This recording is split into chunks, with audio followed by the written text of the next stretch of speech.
Hello, ladies and gentlemen, boys and girls, college football fans across the nation and around the world. This is Tim May with the Tim May Podcast, recording live here on a frosty, what would you call it, Awesome Ward? A frosty Monday morning in Columbus, Ohio. A How would crisp, you describe it? a crisp, beautiful day. Just reminds me of being back at home in Casper and Laramie. Just bring on all that snow. Let's get it. Let's go make some snowmen. Let's go sledding. Have some hot chocolate. This is the one that we've been waiting for. Yeah, I've always wondered what it would be like to live in Oslo, and now I know Oslo, Norway. So for the next several days, we're like, throw 6 or 7 more logs on the fire and get after it. But the bottom line is, the Super Bowl is done. College football recruiting signing day is done. It looks like crazy season in the coaching realm is done, maybe at least for Ohio State. Agreed. Awesome. Well, Tennessee is always the one that's going to drive that conversation for everybody else. And the craziness also happens to be centered there most of the time. So I think now we're finally done. Looks like after all, Washington said no, that they wound up with they actually offered it to several other people after Al Washington, and finally got one from another Big Ten school on Monday. So I think that now we can finally move on. Yeah, I was going to say, we're going to talk about that in our segment after my special guest, Albert Breer of the Monday Morning Quarterback fame, SI.com. I mean, I've been wanting to have him on my show for a while. I've been trying to figure out how to do it, and he finally agreed to do it. And most people who know of Albert Breer know of 2 things. He is quite the meticulous, great reporter.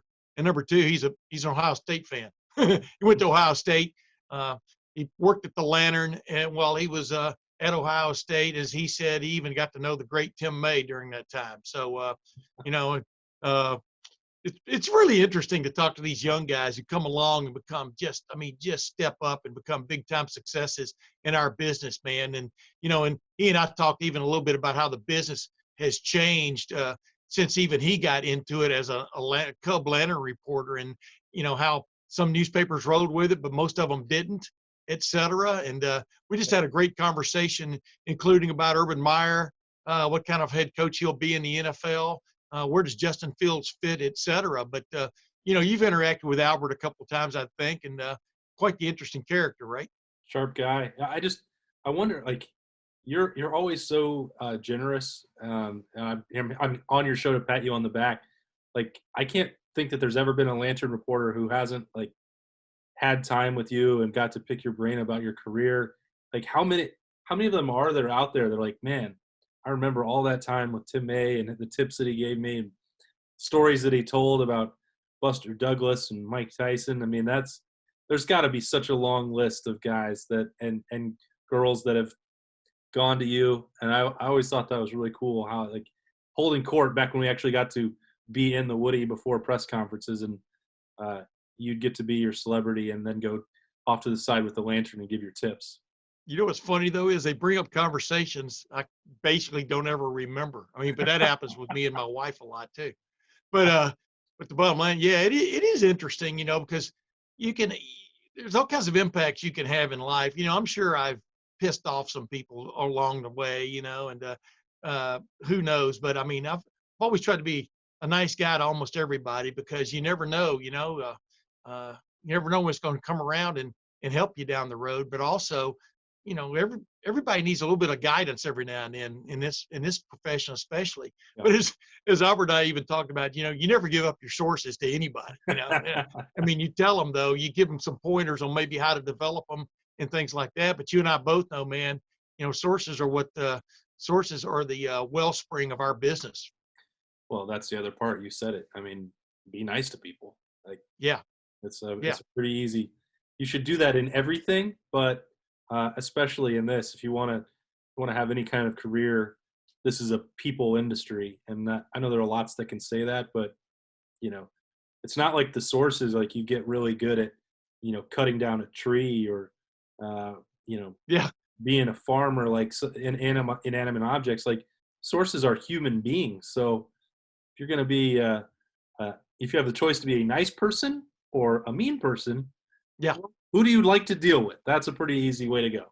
And it is a choice, ladies and gentlemen. It is a choice. You're not born. I was going to almost said a bad word there. You're not born a meanie. There we go. I'll leave it at meanie. But you know what? Before we get to that, I want to alert people that you and I are going to come back and we're going to talk about the addition of Paul Rhoads, for example, Yep. to the meeting rooms at Ohio State. Ryan Day taking that plunge and bringing in an analyst that can maybe point out things, et cetera. You and I are going to discuss how maybe that relationship, that chemistry is going to work, and we'll talk about a few other things in the coaching carousel as they pertain to Ohio State. But that'll come after first this interview I had with Albert Breer, one of my favorite people. And as promised, ladies and gentlemen, I'm back with the Monday morning quarterback, Albert Breer. Albert, welcome to the Tim May podcast. Finally, man, I've been wanting to have you on for a while. You didn't know that, but I wanted to give you a break a little bit during the season. I know you work your rear end off, as anybody reads Monday morning quarterback knows, and throughout the week. But welcome to the Tim May podcast. I can't tell you what a huge honor it is to be on with the dean of the Ohio State beat, Tim. For anybody out there who doesn't know, go ahead, man. Yeah, when I was trying to make it, and I was a kid writing for the Lantern at back in 99, 2000, 2001, 2002. This guy right here was the king of the Ohio State beat. So it is.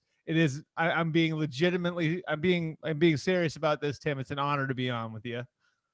Was I nice to you? I mean, what do you remember? Yeah, about you were. You probably didn't know who I was, but you were. I thought like most of the people on the beat then were. And I remember, I interned at Channel 10 for a summer. So I was around the team a lot then. And that was when, it was Ryan Miller was one of the anchors there.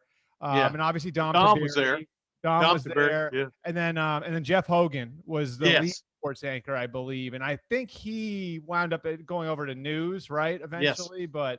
But those were the guys at Channel 10. And then of course, all those years at the Lantern. So yeah, man, I got fond memories of those times. No question.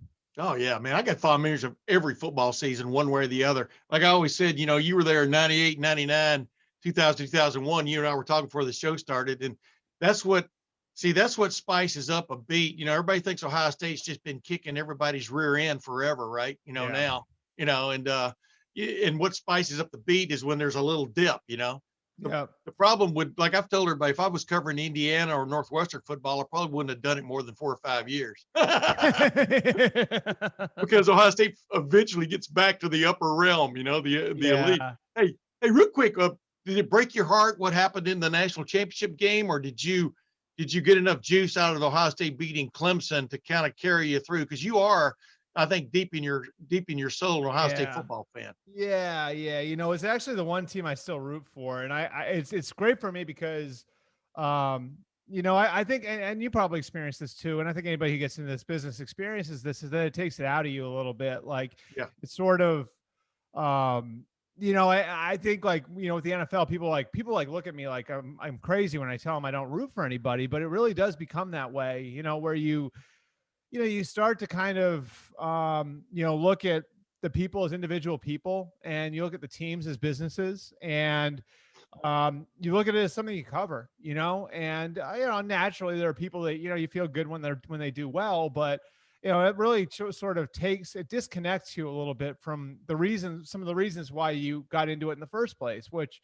were the passion that you had for it and that you grew up rooting for certain teams and everything else. And so, following Ohio State has been great for me that way. And that, I never really I covered college football for a little while when I got out of school, but never for very long. And so I was able to sort of kind of, continue to be a fan of my alma mater.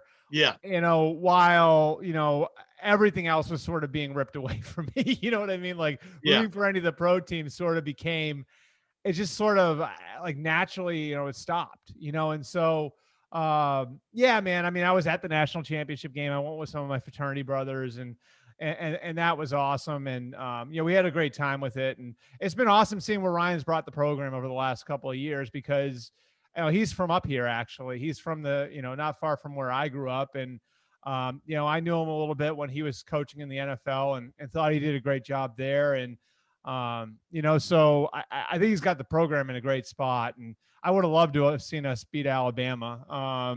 That was an incredible Alabama team. So stung a little bit that night, but I know the future's still bright. Yeah, I was going to say, I mean, they got revenge. It's tough now because you got to win 2 games, win a national championship. Yep. they get revenge on Clemson. Next thing you know, they run into what I've called, and people on my podcast get tired of hearing me say this all the time, but that was the best Alabama offense I've seen. I grew up an Alabama fan back in the 60s. I went to games when Bear Bryant was still the coach, in the early 60s, Bear, Joe Namath, et cetera. But that was as potent an Alabama offense as I've ever Oh seen. yeah. And Well, and you Mac consider it Jones, the too, way he was able to hit. I mean, from an NFL standpoint too, you think about it, like Oh, dude. the amount, I mean, first round picks, like, and what they've had go through the program in the last 2 years, really, and Jerry Jeudy and Henry Ruggs last year, and Devontae Smith, who, I mean, I don't know how, I don't know if he can hold up at the NFL level because of his build, but I mean, as good a college receivers I think I've ever seen. I mean, and watching him in person, in Miami, like it's unbelievable what that guy does with his body. And I still remember, I remember talking to a couple scouts about him last year, and it was interesting because he didn't come out. He could have come out last year. Maybe it would have been a first round pick, maybe not coming out if he'd come out last year. And I had a scout that I really, really respect, who I go to on a lot of things, say to me, we were talking about Ruggs and Jeudy, and he said, but the best one's still in school. And I'm like, what? It's like, no, the best one's still in school.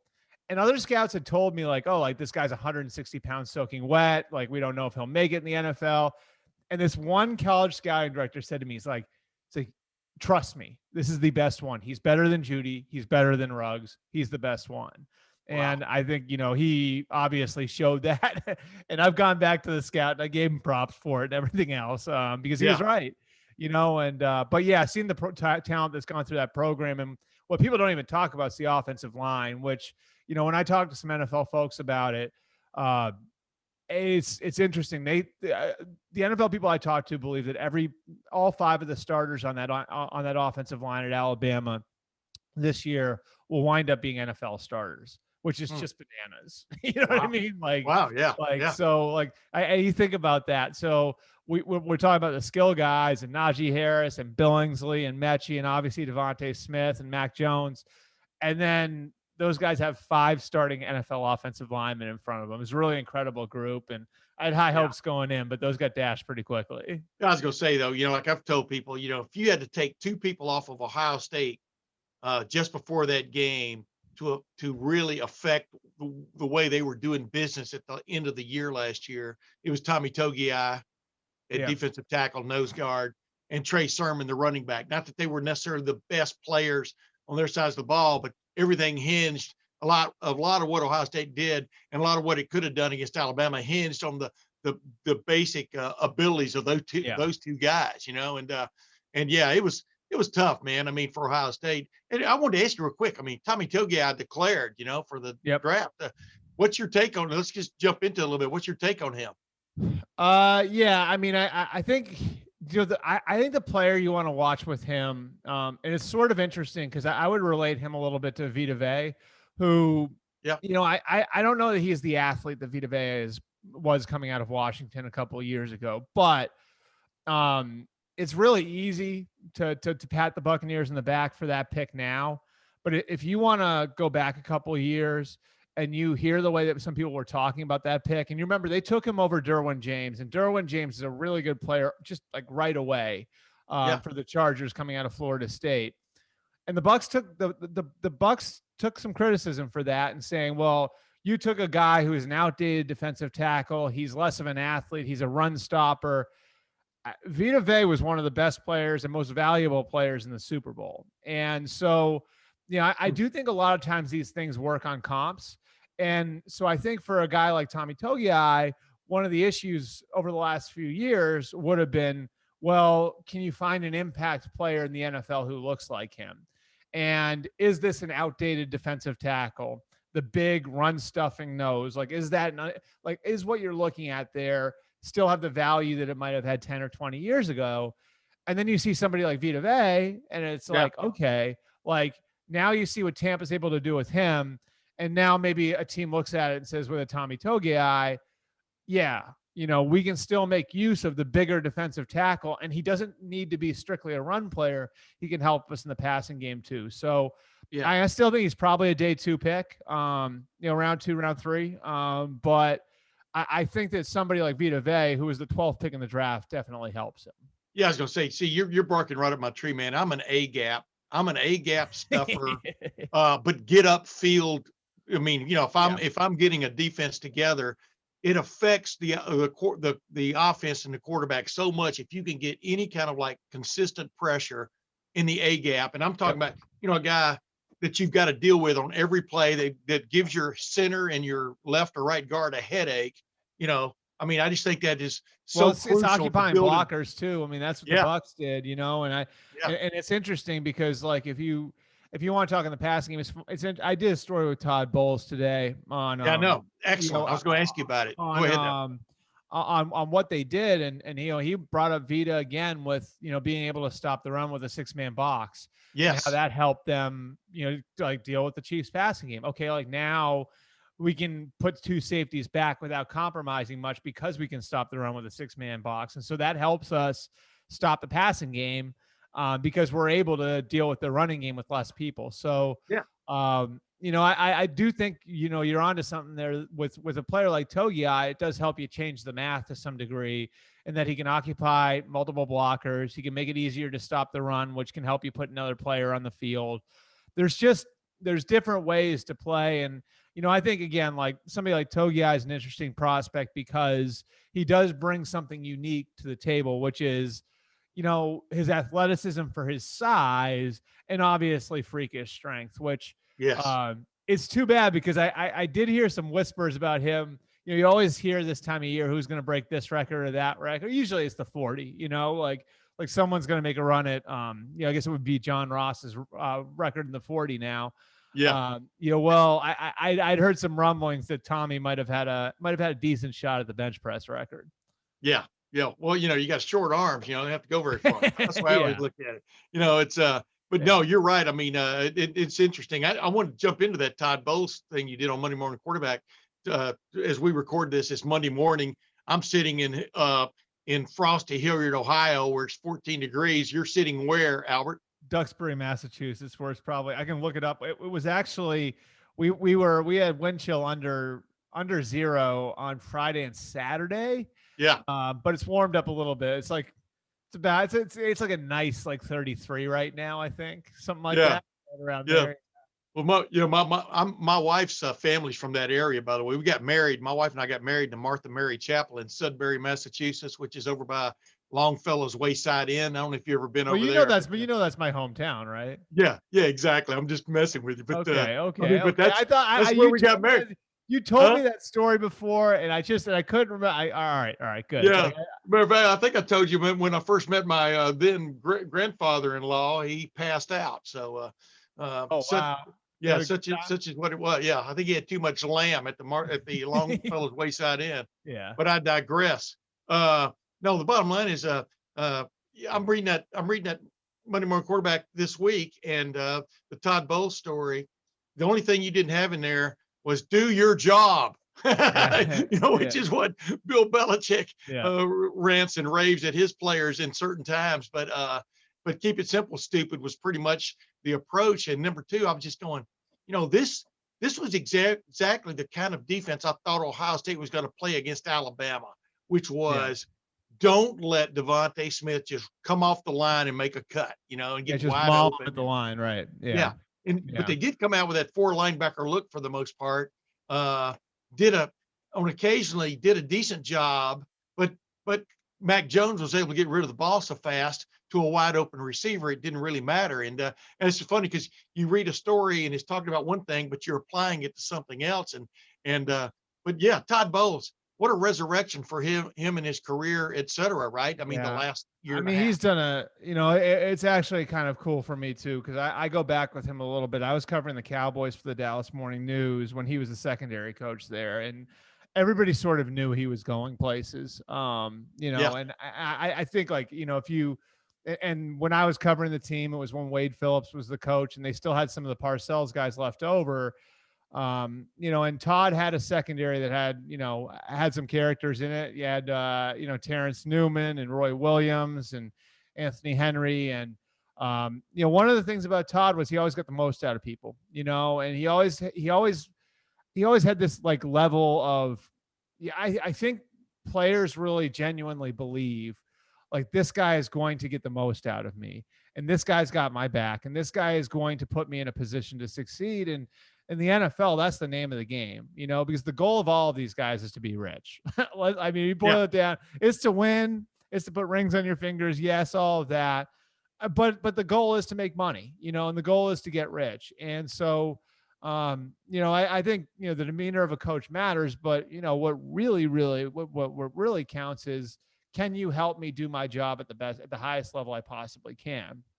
And that's the way I look at Bowles, is that he's always been able to get the most out of people, out of the people that he coaches. And so, I think he just sort of was a victim of circumstance a little bit in New York. And, I don't need to go chapter and verse through the way everything worked there, but he got them to a 10-win season his first year. They didn't rip the Band-Aid off because of that until 3 years into his tenure, and everything sort of went sideways with the rebuild.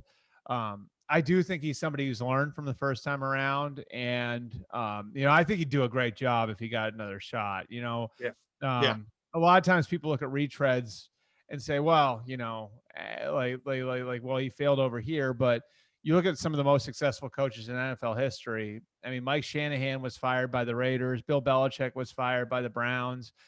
Andy Reid was fired by the Eagles. Now, I know that's a little different type of retread, but I don't think anybody was looking at Andy Reid as this innovator 8 years ago when he got fired by Philly. People had thought like sort of that his time had passed, and look at him now. So, I do think Bowles, the same way those guys got their second shot, would do really well with the second shot somewhere. Bruce Arians. I mean, he just won the Super Bowl. Gruden, goes to Tampa Bay and wins the Super Bowl, I mean, et cetera. You're exactly right. Speaking of, you just led me into the path I was wanting to go down anyway. So how is Urban Meyer going to do at Jacksonville, in your opinion? Obviously, I don't know if you call it a gap. I'd love to hear your opinion on that, Tim. You've been around it more than I have. Here's my opinion on that. And I've given it to quite a few outlets. This guy, Urban Meyer, is a very intelligent man. Number one. Number two, does he hate losing? Without a doubt. Does it eat at him? Absolutely.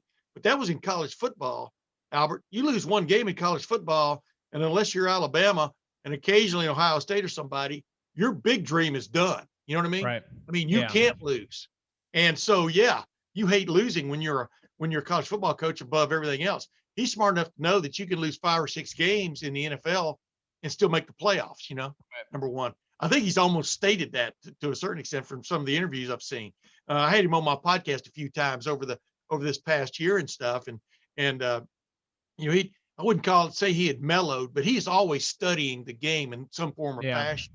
And he didn't jump into this just on a backflip off the side of the pool. He climbed up to the top rung of the diving board and jumped in. The way I looked at it, he was studying it all the way. And then, of course, I don't know if you call it a gaffe, but hiring the former strength coach from Iowa and then having to unceremoniously basically fire him a week into his job. I think that was an eye opener to maybe some of the political pressure, whatever you want to call it, that you're going to run into that maybe you didn't at Ohio State. Of course, he did have his tough situation there in the Zach Smith thing, but there were a lot of levels to that weren't uncovered, in my opinion, or lightly covered. But the bottom line is, I think he's going to be it's all who you surround yourself with, as you just pointed out a minute ago about Todd Bowles in this situation. And after he left the Jets, who would have picked him up off the side of the road? Now he's a Super Bowl champion. So I think Urban is smart enough. He has studied the game. I think he knows talent. You saw him standing front and center in front of Trevor Lawrence at his workout the other day.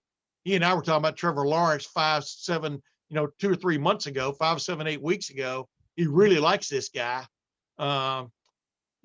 Everything's tailor-made for him to succeed there. I don't know if you agree or not from the standpoint of I mean, Tim, I think you're with me on this. Like, I don't think he goes there if they don't have the first pick, right? Yeah.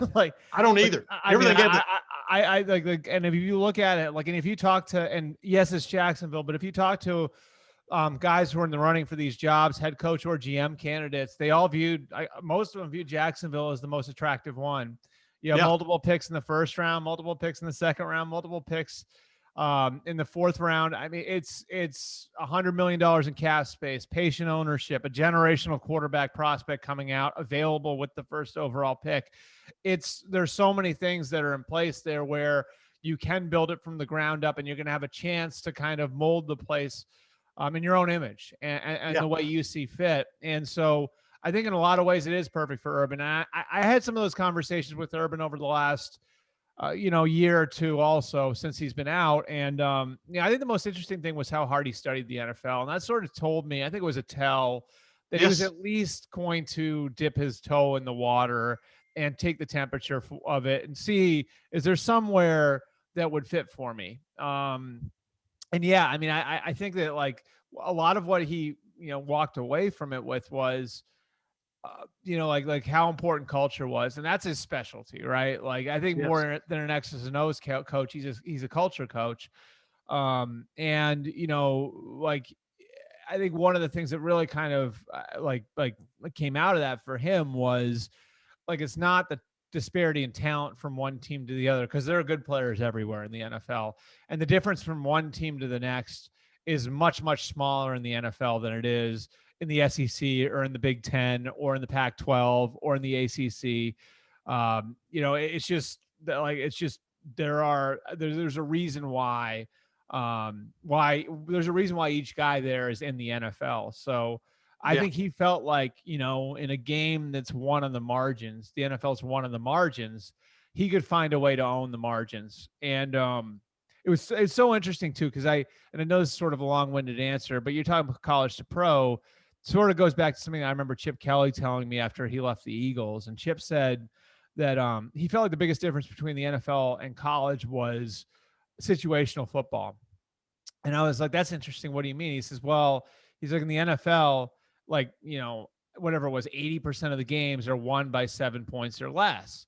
So what does that mean? That means third down is really important. That means red zone is really important. That means, the last 2 minutes of each half is really important. It's like in college football, he's like, I could roll the balls out and win 9 of my games by multiple scores. He's like, and then there'd be 3 or 4 games where it wasn't like that, and I could prepare myself for those games. In the NFL, every game was like those games. And so I had to become a lot better at situational football. And I think that's sort of a microcosm of what the NFL is. The difference in talent from team to team is so small that every game has to be won on the margins. And I think Urban probably, just my sense, like through his study of this, talking to his ex-players and all the different places and his coaching connections through the league, okay, like this game's won on the margins. Can I own the margins? And I think he feels like with the program that he cultivated from Bowling Green to Utah to Florida to Ohio State, he had a program that was going to be equipped to win on the margins. Yeah, no, that's it in a nutshell. And, that's what I always remind people, the NFL, even the worst team is a team of all-stars, when you think about it in one form or fashion. That's why I always laugh when they say Alabama could line up and go play back in the day, Buffalo, and beat Buffalo. Maybe one time out of 10, the way I looked at it. You know what I mean? Because everybody on Buffalo, is a great, in some form or fashion was a great player, great prospect. So, you're exactly right. And here's the thing before we move on, the thing about Urban that I think sets him apart from a lot of guys I've covered. And Jim Tressel was like this a lot too, but he knows where the buttons are. I mean, he figures out where your buttons are, and he pushes them, both good and bad. And that's his motivational secret, if that's what you want to call it. And I'm not just talking about with players. I'm talking about with coaches. I mean, he's on his coaches as much as he is on his players. And man, if you do good things for him, you definitely get rewarded. And if you don't, he has his inner circle. I mean, that's the thing is like, and I do think that that's part of it with him. Like, and I've always felt this way. The people who are his guys are loyal to him for life, right? Yeah. Like Alex Smith, Tim Tebow. I mean, you even talk to like a Brandon Spikes and what he says all these years later about playing for Urban Meyer. You talk about some of the guys who went through Ohio State and played for him, you know, the Bosas or Mike Thomas or Marshawn Lattimore or, you know, the guys who've been really successful in the NFL, they're all really loyal to him. Well, why? Because he helped them get where they needed to go. And because they bought in to what he was selling, he's got a very, very high level of loyalty to them. And But so you know what, intrigues me that I think is similar between him and Saban and Belichick of just three guys. yeah, They stay aloof enough from their players and fellow coaches to where they have no problem telling them something to their face. If you right. follow my drift there. I mean, Yeah. there's never any doubt that he's in charge if you follow what I'm saying there. And no, you're exactly right. But like even with Tom Herman when he was at Ohio State when he first got there, like I asked him about that, about moving on, becoming a head coach sometime. He goes, he wanted to stay there with Ohio State long enough to play for and maybe win a national championship because he knew the Urban Meyer way would get them there. But there are a lot of guys that, working for Urban, it's a every day. What have you done? What are you doing today? Not what did you do yesterday? What are you doing today? And what's coming on the agenda? The boot is always in play. so yeah, and I think and that's what intrigues me about it is that, I do think programs like that in the NFL, you have to win quickly. You know what I mean? Like, yes. I'll give you, I think like Belichick's program, right? Like, so, and look at the way it is. Like Belichick, for that to work in New England, had to win quickly.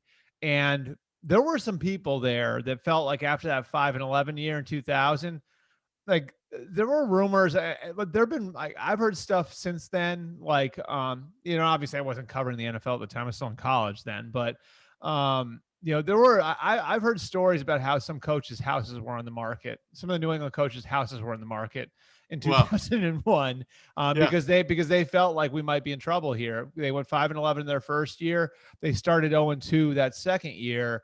Then obviously Mo Lewis hits Drew Bledsoe, Tom Brady goes in the game, and the rest is history. Yeah. And now it becomes easier to sell your program because all you got to do is point at the trophy case and say, look at how many millionaires I've made. Look at how many millionaires have come through here.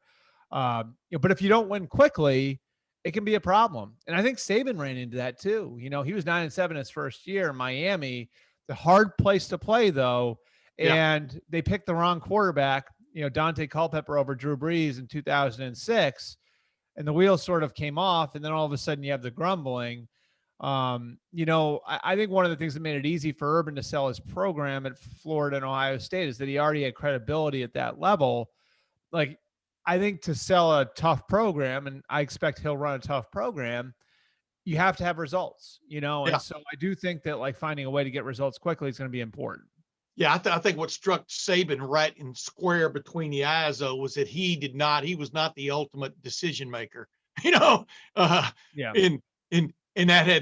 know that, you've been around Saban, that had to drive him nuts, Right. And, well, when a doctor tells you can't sign Drew Brees. Yeah.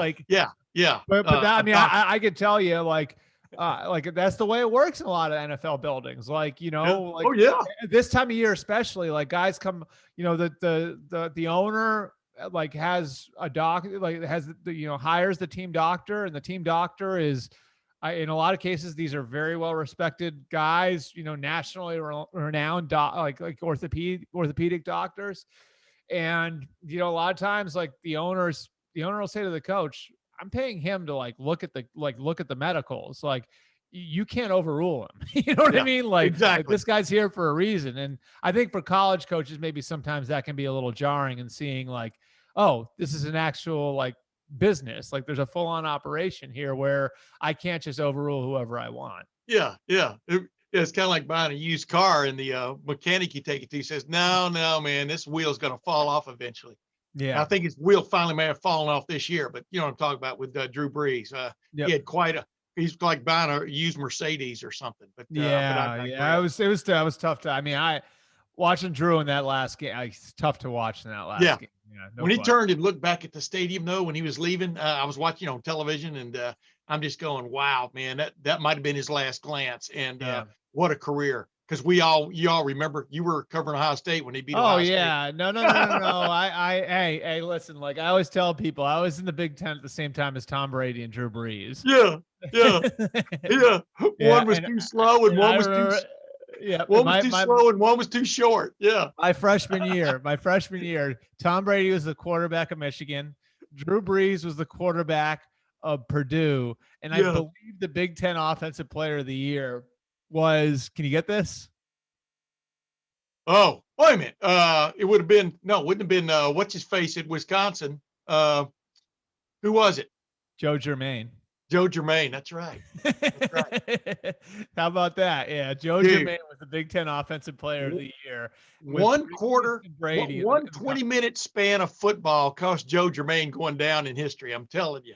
What's I'm that? talking about against Michigan State in 98. Oh, yeah. One 20-minute span. Hey, real quick, let's because I don't want to keep up too much of your time here. I did want to ask you this though.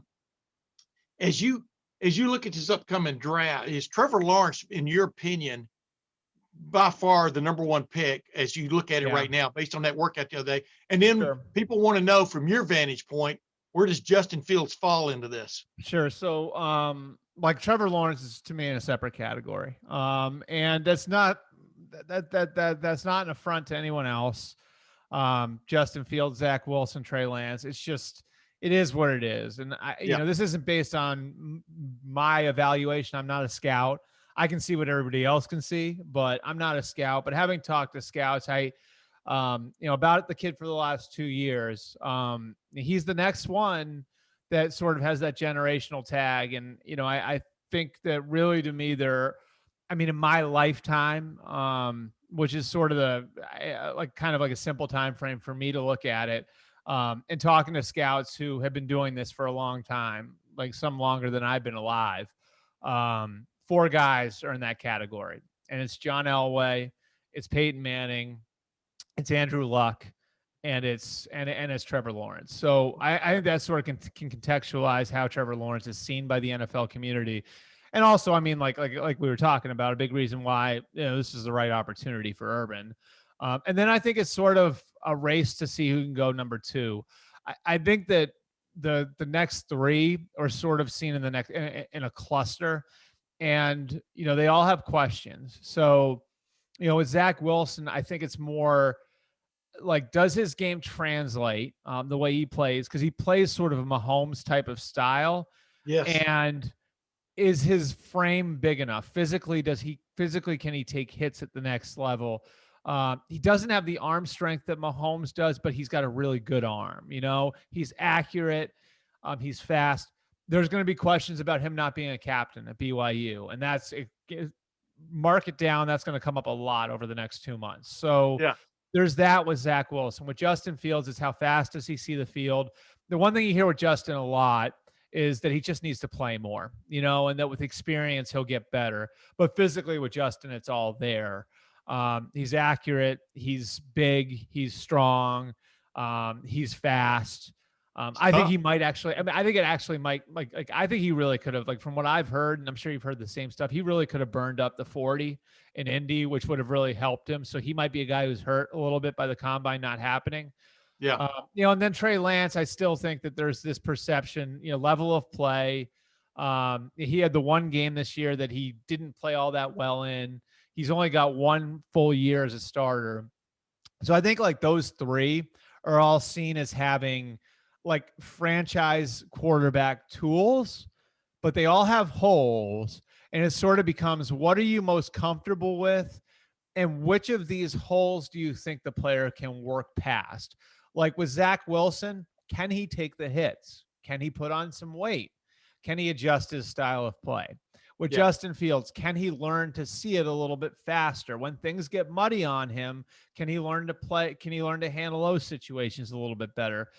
And then with Trey Lance, how does he project to a higher level of competition? And you know about North Dakota State. I mean, the players he has aren't as good as Ohio State. They aren't as good as Clemson. But they're way better than their competition, right? So he's playing with an advantage on a week-to-week basis, and that program is an absolute juggernaut at the level he's playing at. So, I think with each of these guys, it's sort of like when you get past the physical tools and you look at some of the things they need to work on, like, who are you comfortable with as far as their ability to work through that stuff? Yeah. And so that's why I think like the interviews are going to be massive for these kids, because, and they're all going to happen over Zoom this year. I think you're going to get to the pro days and these guys are going to show they have it physically, and then the question is going to be in the Zoom interviews, like how these teams are testing them, because really for the quarterbacks, I think it's going to be a huge part this year of which order they go in. And right now I would say if I had to, like kind of like gather a consensus on the way they fall right now, I'd say Lawrence obviously won, and then probably Wilson, Fields, Lance. And I think all four of those guys have a really good shot to go inside the top 10. Yeah, I was on Bo Bishop and James Laurinaitis' radio show the other day, and we were talking about the quarterbacks. I said, what bugs me about Wilson?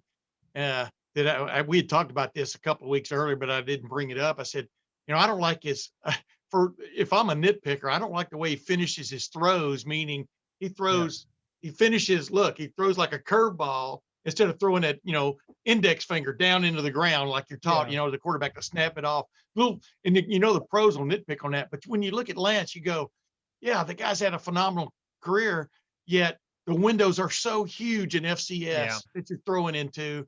And I'm just wondering, too, whether Wentz is sort of like Rise, but getting to a certain level and now falling off is going to make people sort of like, look more and more to the guys who have played against like personnel, you know what I mean? And that's where when you played Ohio State and Clemson and Alabama, not every that's game why I is think like that. Like I think that's why Justin, the Bama game didn't go great, but I think Clemson when you did. look when you look at the two Clemson games, I mean that's like the Alabama tape might be the first one that NFL teams pull on Justin, but I guarantee you the next two will be the two Clemson games. And he played really well in those games. The loss, he played well in the loss too. I think like teams are going to look at that and say, okay, like there's something we can work with here. And I think the other part that's sort of interesting about it too, Tim, some of the questions you heard about Justin Fields aren't that different than the questions you heard on Justin Herbert last year. And so I sort of wonder if Justin Herbert's success like makes people think, okay, like there's so much to work with physically here. We know he's tough the same way we knew Justin Herbert was tough. We know he's a good kid the same way we knew Justin Herbert was a good kid. We know he's smart the same way we know Justin Herbert's smart. And then they look at it and they say, okay, Justin Herbert was able to work past some of the things that were perceived holes in his game and the pros. And maybe they feel like Justin Fields can do the same thing. And so I think from that standpoint, like the success of Justin Herbert with the Chargers, I think actually really does help Justin Fields. Yeah. Yeah. And there's nothing like, I mean, it's too bad we didn't get to go to any kind of practices and stuff this year, but there's nothing like standing on the sidelines and watching a guy who can really throw the football, the football, right? I mean, even Art Schleister said, in my buddy Jeff Snook's book, he wrote with Art Schleister, there was a difference between him and John Elway. John Elway had much bigger hands, could snap the, you know what I mean? Even among the elite, there is a level that you get to. Hey, last thing, Howard, how much do you enjoy doing what you do? I mean, and how much was it affected this year by not getting to get into locker rooms, et cetera, and really, apply yourself? I love what I do. Honestly, working like, and I work long hours, and this, like this job requires you work weekends, you work nights. I don't know, 80, 90 hour weeks aren't like that unusual. And it's hard to balance it with everything else, especially as you get older with kids and everything. But I always tell people like, I just like, it doesn't feel like work to me. And, when I feel like like it's like, it's not about like working until a certain point. It's working until I get the job done,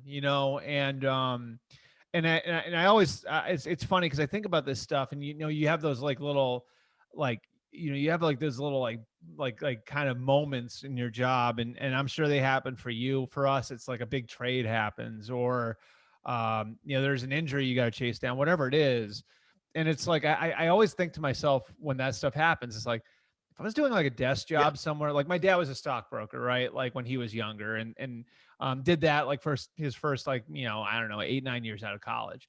And it's like, I always used to think to myself, like, if I was doing one of those jobs, I would be sitting at my desk, like following what I'm doing for a job now anyway. So I'd be like sitting there, like, that's what I would be. I'd be like locked on to that stuff, So, I mean, in that way, it really is sort of a dream come true that you get to do it for a living, like, that, like the stuff that I would be doing anyway, the stuff that I would be following anyway.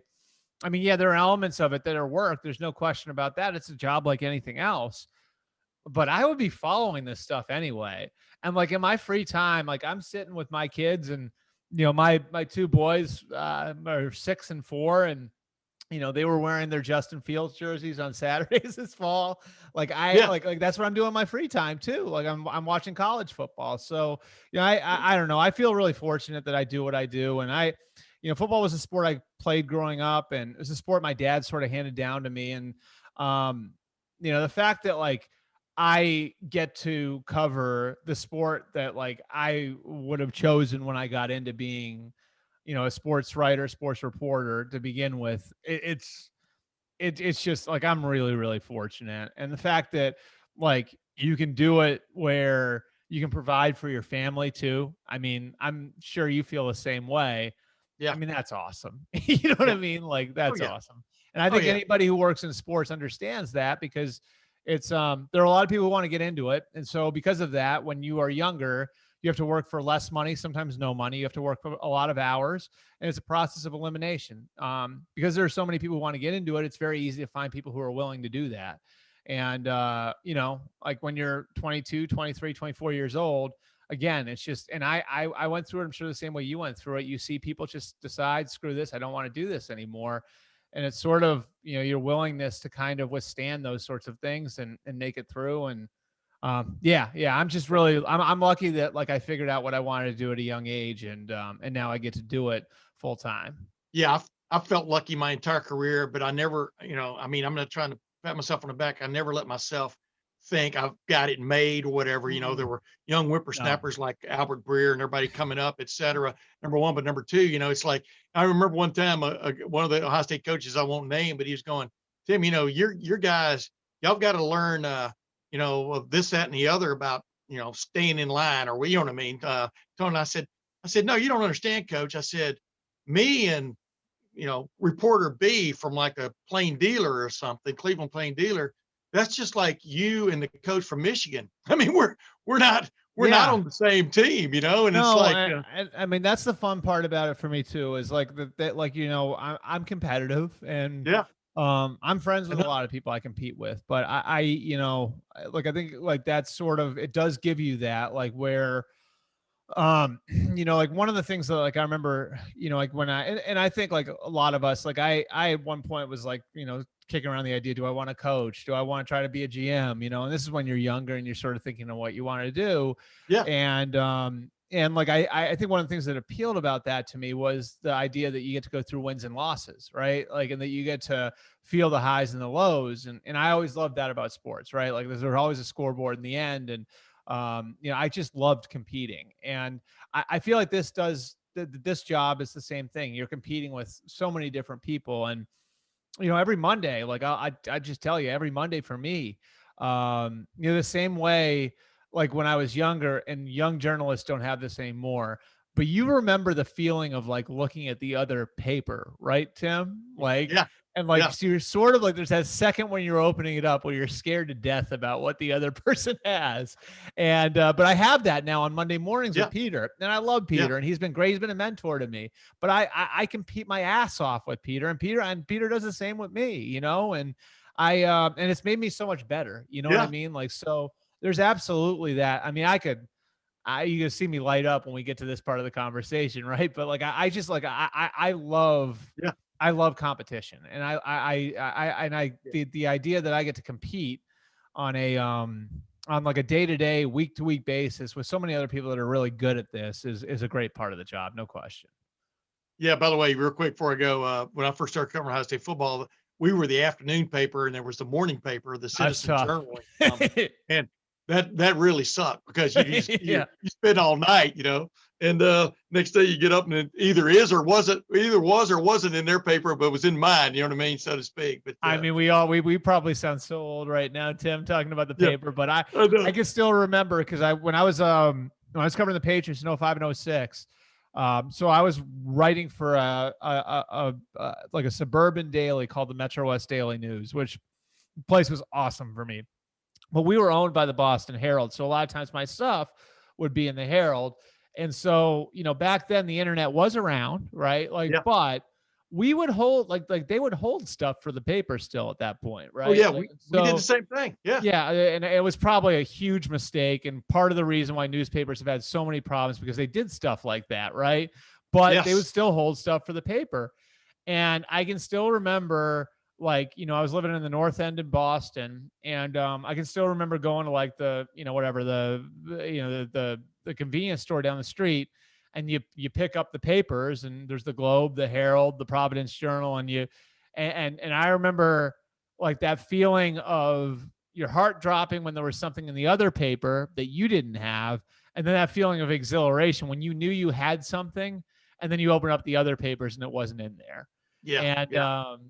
So it's interesting that way. And in Boston, those papers, the early editions would hit the newsstands at like 1 a.m. So I could actually go after my shift and pick up the newspapers and see it. So I'll tell you what, Tim, that's never coming back.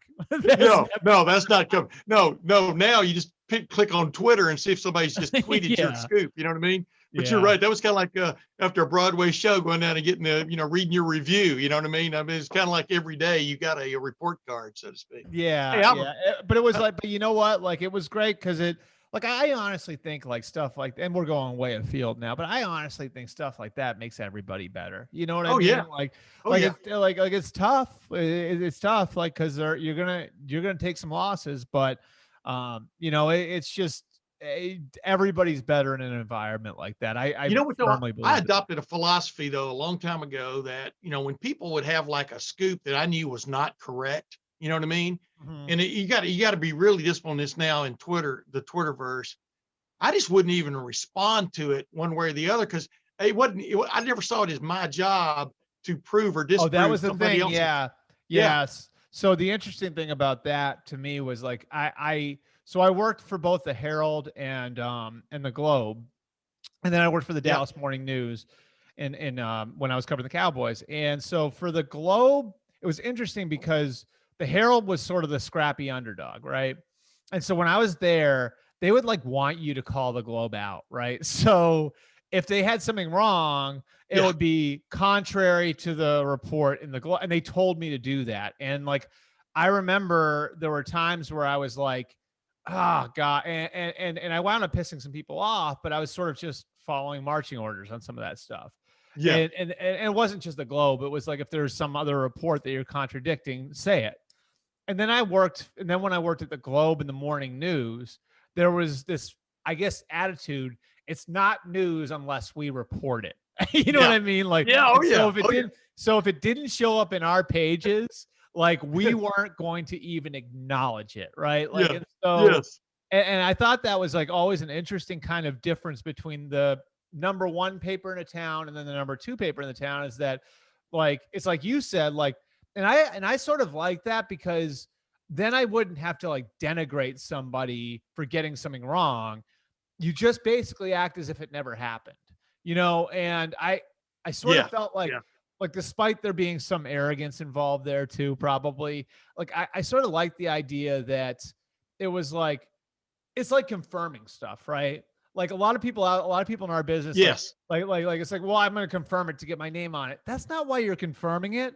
You're confirming it to make sure it's right. Like, that's why you're confirming it. You know what I mean? Like, and we all had to go through that, where it was like, like we wouldn't be allowed to cite somebody else back then. It was, no, we need to make sure this is right before we put it in the paper. And so it was just sort of an interesting, subtle difference between different places.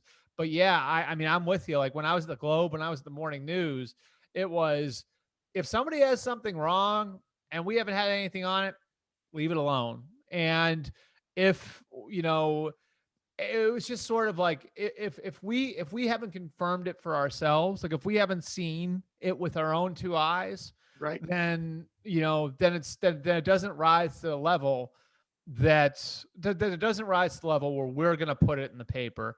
And I think there'd be a lot less stuff that was wrong out there now if people approached reporting that way. But we are where we are. Now I sound now I sound like the old arrogant, like Globey or. Oh no, but said online, you'd rather be right than first. Yeah.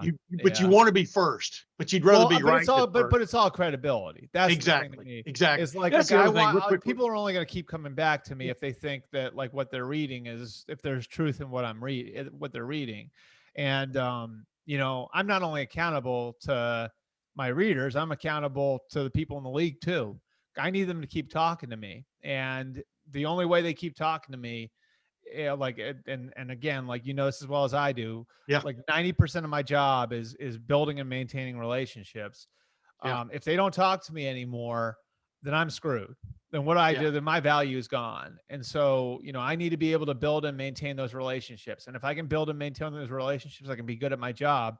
And to build and maintain those relationships, I need to be right. Like, I have like 99.9% of the time. Yeah. And I'm not talking about predictions, but when you're reporting facts, like, Yeah.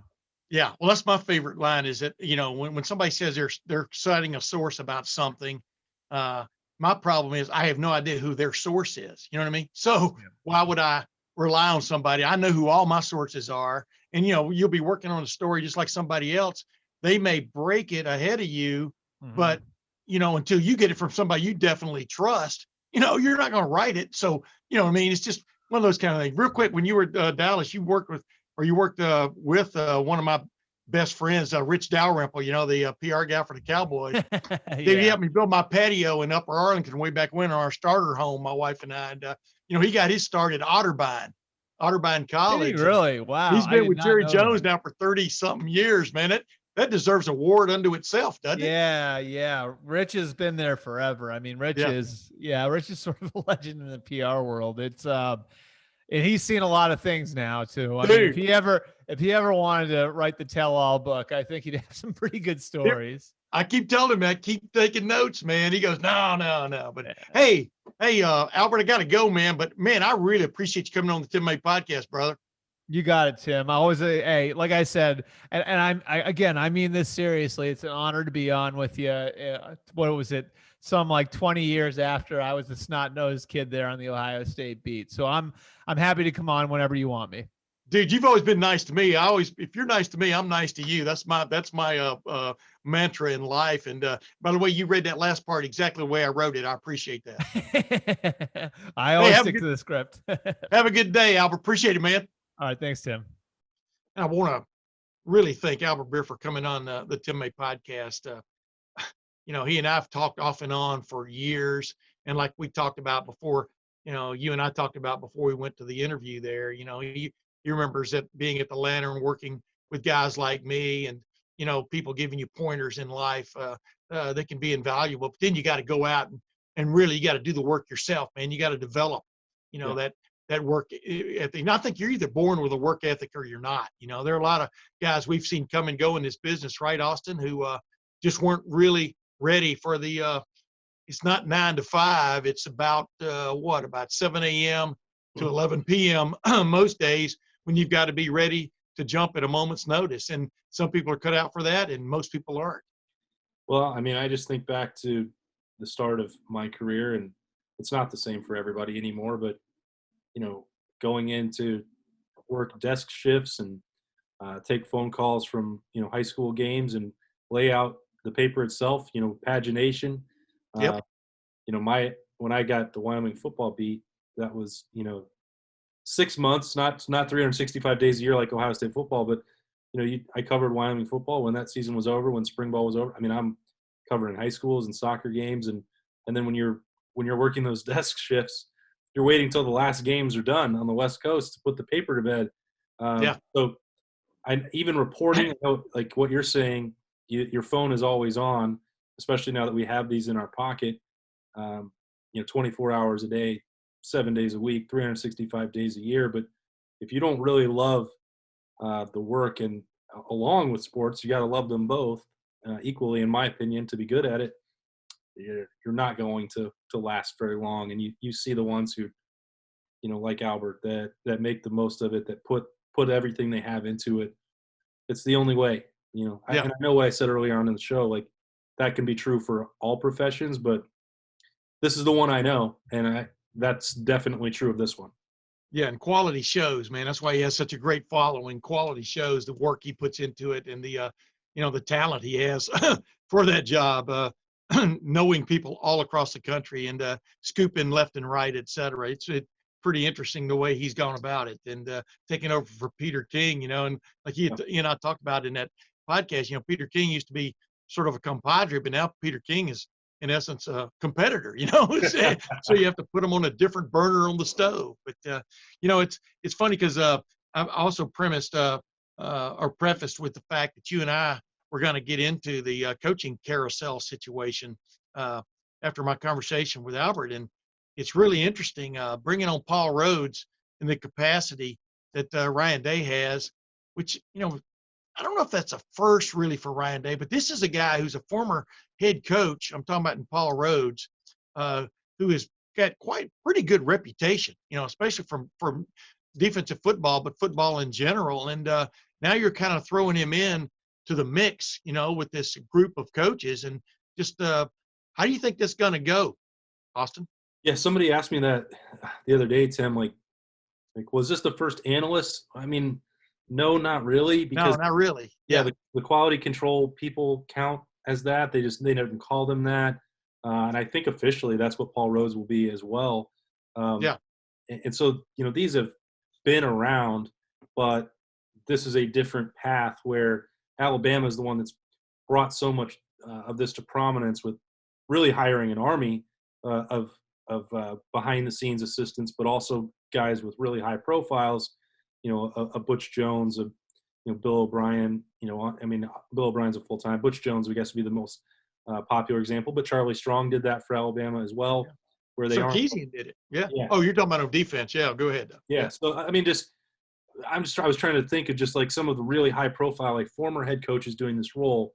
And even Paul Rhoads doesn't necessarily, move the needle the same way some of these guys that Nick Saban has brought in. But I think that this is a little bit of for Ohio State anyway, a compromise between the two, where Ryan Day prefers to, have younger guys, up-and-comers in the profession, people that he can one day envision having a full-time role, thinking of what just happened with Parker Fleming.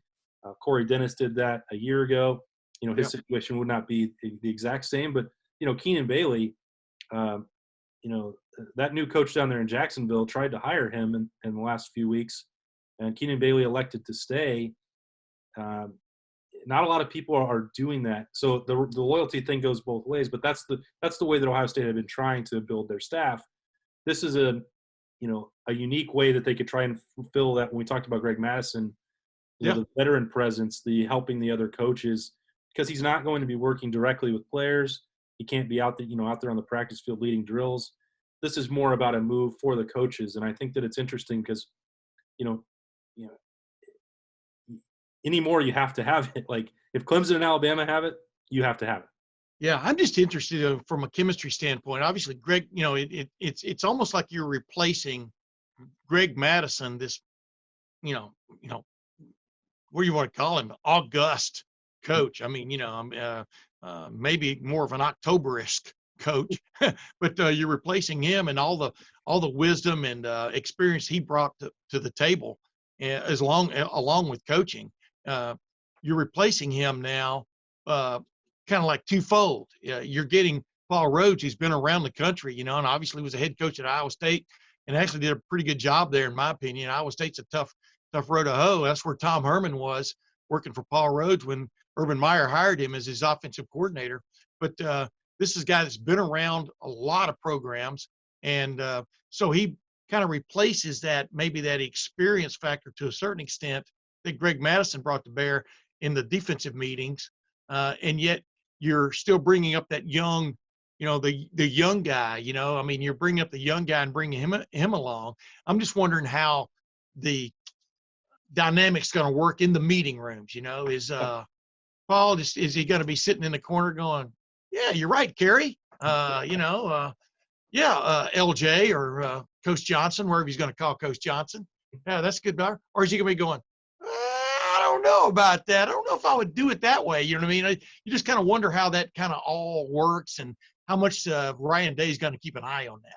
Yeah, and I think that what the goal here would be is that you want a fresh set of eyes that maybe bring a new idea or two, but it's also not somebody who is going to be overhauling the system. One question that was asked, to me was like, man, no, Paul Rhoads hasn't had very good defenses, in the last couple of years, and Iowa State, petered off the end, and like, okay, for one, he wasn't exactly working with the same personnel that Ohio State has. For two, he's not coming here to be the defensive coordinator or replace Kerry Combs. If he has a thing or two that might work in the secondary, a tweak where they might need to, if they've been weak against a certain part, or they want to play more press coverage, or whatever, cover three, I don't know. Yeah, that's not for me to decide. I'm not in that room, but if there's a different way to do it subtly, then that's what Paul Rhoads would be here for. If Ryan Day had given up on what he wants from that defense after 2 years, which they were pretty damn good under Jeff Hafley there in 2019. Yeah, number 4 in the country in total defense. I don't think that he's throwing everything out because of what happened last year. There were a lot of reasons to explain it, but there may still be a tweak or two that can be made. So I guess the point is, like, in Ryan Day's conversations with Paul Rhoads, do you believe that this is the right way to play defense? Are we on the right path with that? Do you agree? Do you think that this is the way it should be played in this era of college football? And then how can you help us make that better? Yeah, exactly. How can you help them teach it? Yeah. And does it fit the personnel? I mean, that's the big deal anymore. Ryan Day talks about that. Urban Meyer talked about that. Will it fit the personnel? Yeah. And obviously Ohio State is looking for some answers after finishing 122nd in the nation in pass defense. I mean, that's not a good stat, no matter how you no matter how you blanket it, and especially when you put an exclamation point on the end like that Alabama game. But Right. I keep reminding people that Alabama offense, they might see that once a year, and they saw it that one time and probably would like another shot at it, maybe get to change some things. That's what Albert Breer and I were talking about. He did a big piece on his Monday morning quarterback offering this week on Todd Bowles and basically the way Tampa Bay got after Patrick Mahomes and Kansas City in that wide open offense with just a basic approach, and it did wonders. And that's what, it's keep it simple, stupid is the right way of going about things when you've got talented people. And that was kind of like Todd Bowles' approach. Just go out there and do your job, is to paraphrase Bill Belichick. And so we'll see, like you pointed out many times, we're going to talk about this before spring opens too, if and when spring drills do open.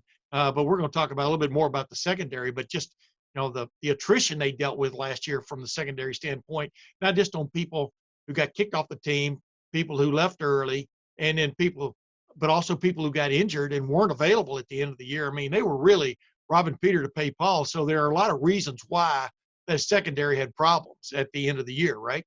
Yeah, and people are probably tired of hearing it from me, but I think that it's worth putting that in context when, no one anywhere thinks that finishing number 122 in pass defense is a positive or acceptable. Yeah. I'm not suggesting that it is, but I think that it's easy to forget all the other issues that they were dealing with. And beyond that, when you brought it up, Tim, like, you're robbing Peter, like, Marcus Williamson is not a safety. Well, somebody had to play safety, and you don't get to sign a free agent off the street in college football. Correct. That's not the way it works. Somebody had to go do it, and they had to do it on short notice. And, Marcus Williamson did a pretty good job of that, I think, because he was playing a lot better at the end of the year than he was at the start. And that was also without the benefit of, normal practices and, one padded practice before the national title game and to try and get ready for that offense. Like, that's just 1 week. And I know if people want to, however you want to put that in context, go for it. But not having Court Williams, not having Cameron Brown, both of those guys hurt. The way that you go into the Big Ten title game and have no healthy safeties, basically, Yeah. drop 3 out, and then Crazy. Josh Proctor has to go do something different. If people want to be super critical of what happened in 2020 on defense, there's nothing I can do to change their mind. Everyone has their own opinion about things, but Exactly. do I think that Ohio State played great pass defense last year? No. Do I understand what may have caused that? I think that I do. Yeah, I do too. That's why we're going to spend almost a full segment on it before spring, because you and I are going to figure out how to fix it, and then maybe we'll get some analyst money. What do you think? Well, you and I both have Kerry's number. We'll let him know that we're available. Good point. Hey, real quick before we go, Al Washington Jr. He snubbed his nose at Tennessee, but basically decided to stay at The Ohio State University. Yep. Were you surprised by that move by him? Yes and no. I know how you love it when I play both sides, but the amount of money, that's why the decision took so long. He also, my understanding is that Al Washington really was impressed by Josh Heupel and Tennessee's commitment to him. So those were things that made it hard, because the raise that was offered to him was so significant. Yeah. Just life-changing amount of money. On the flip side, we talked about this before when he was weighing the decision a week ago. Like Tennessee right now, they're going to probably be sanctioned because they investigated themselves, which in the SEC is unheard of. That should send off some flashing neon signs, warning signs that tell you to stay away. House detective, go ahead. Yeah. Well, normally, how about this way, Tim? If an SEC school investigates itself, it's probably not going to find anything. This was done on purpose. Bacon, nothing to see here. Yeah, and found something.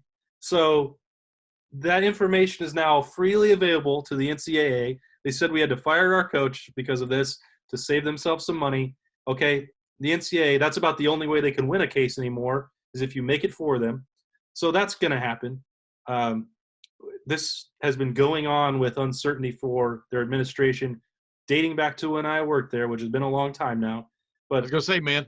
Yeah, 15 years. Now, wait, let's remind people, you worked there. What years did you work in the working mightily to cover the Tennessee beat? Yeah, so I was there on 2 occasions when I was a much younger man, in 2006 and 2004.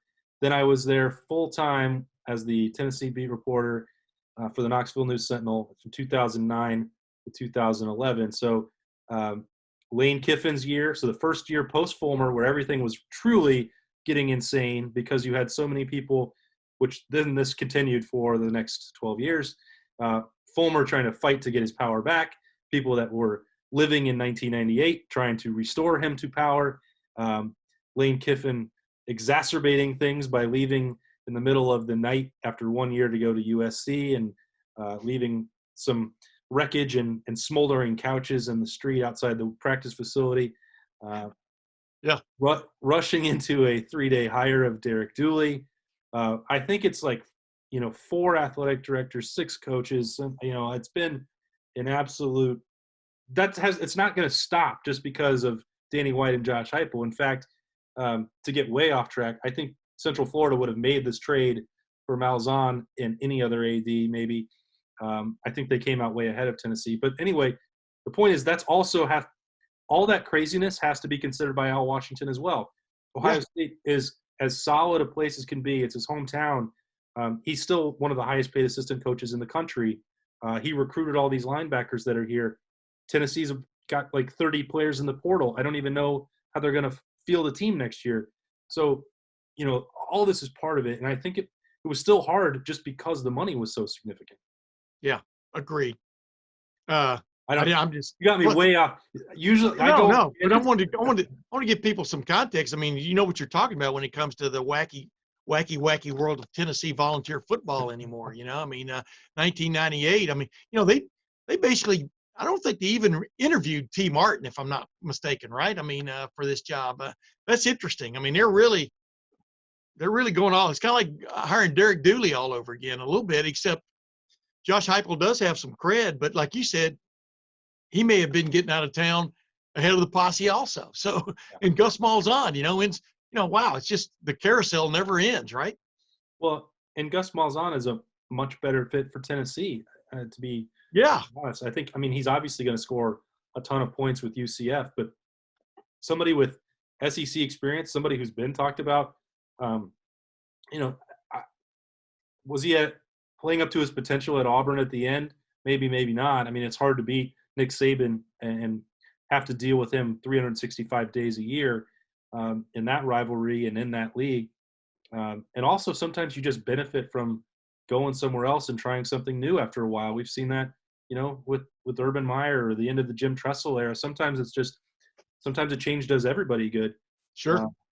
Anyway, I'm not here to try and fix Tennessee by saying that Gus Malzahn should have gone there, but it's just all that adds up. And also, like, Josh Heupel runs an up-tempo offense. So Al Washington's statistical defenses, if he was running them for the Vols, might not have been that impressive. They might not have helped him get the next job. There's no guarantee with this depleted roster and the itchy trigger finger that Tennessee has had with coaches over the years that it would go beyond the 3-year deal, which is what he was being offered. So, you sit down and everybody wants, like, as soon as you hear that an offer's out, everybody wants a decision anymore. Like, and it took longer than I thought it would, Tim, for him to decide. But, like, think about all that stuff that I just crammed into 3 minutes. Oh yeah. There's so much on his plate that he had to weigh. You talk about a salmon swimming upstream with a backpack on his back. I mean, that's kind of the situation you're going into. He may be the most prized salmon out there, but it's still swimming upstream right now, man, and it's crazy.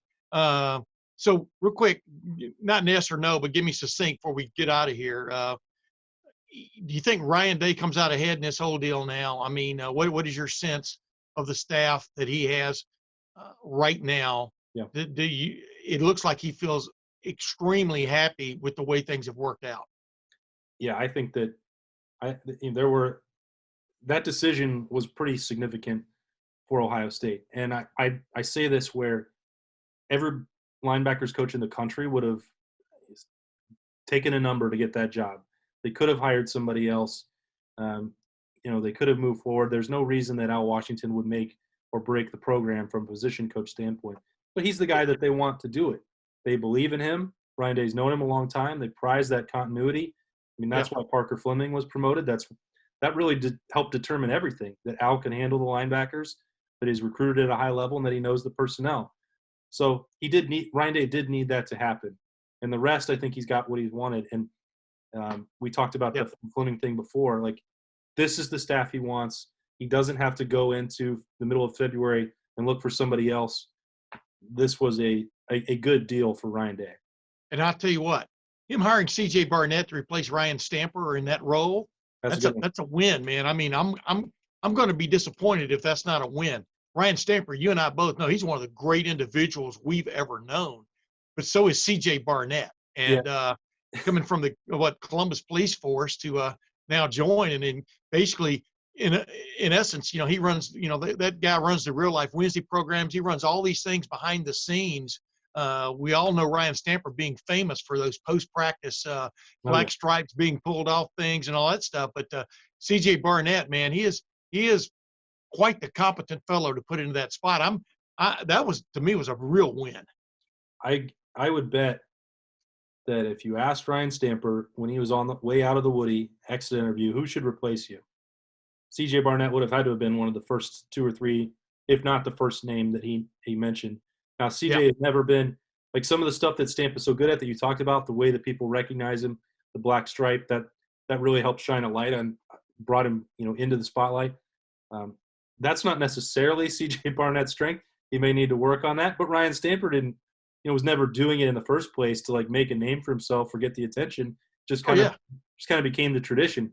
So we'll see if that sticks and if that becomes the role for CJ Barnett moving forward. All the other stuff, though, community outreach, Real Life Wednesdays, dealing with police officers and making sure that everybody's being fine, upstanding citizens. Being unafraid or unfettered about getting into a player's face, when they've done wrong, or may be doing wrong, et cetera.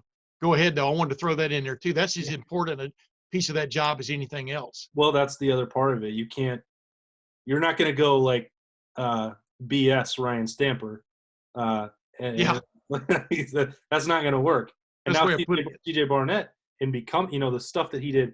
Obviously, he was a fiery leader, captain at the end of his career. That part would never faze him. But now he's also seen a bunch of other stuff that makes you mature and makes you not really scared of almost anything that you can encounter. You're not going to go in there and try and pull a fast one on CJ Barnett either. That's another big part of this. I love that CJ Barnett stare, and it's, it's not like, it's like just like looking right through you, like, yeah, right, buddy. It's serious. Yep. Yeah. Well, anyway, that's interesting. We're going to come back in the next couple of weeks. We're going to start looking into the spring and what the big battles are. We know the number one battle that everybody's curious about. That's starting running back right now. I'm just joking. I am writing a story finally for us on that, just how that may go down, et cetera. And it's really, really interesting because there's a corral.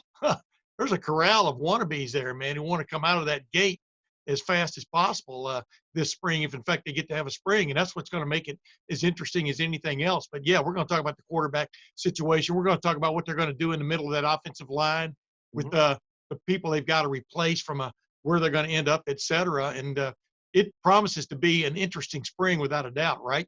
Can't wait.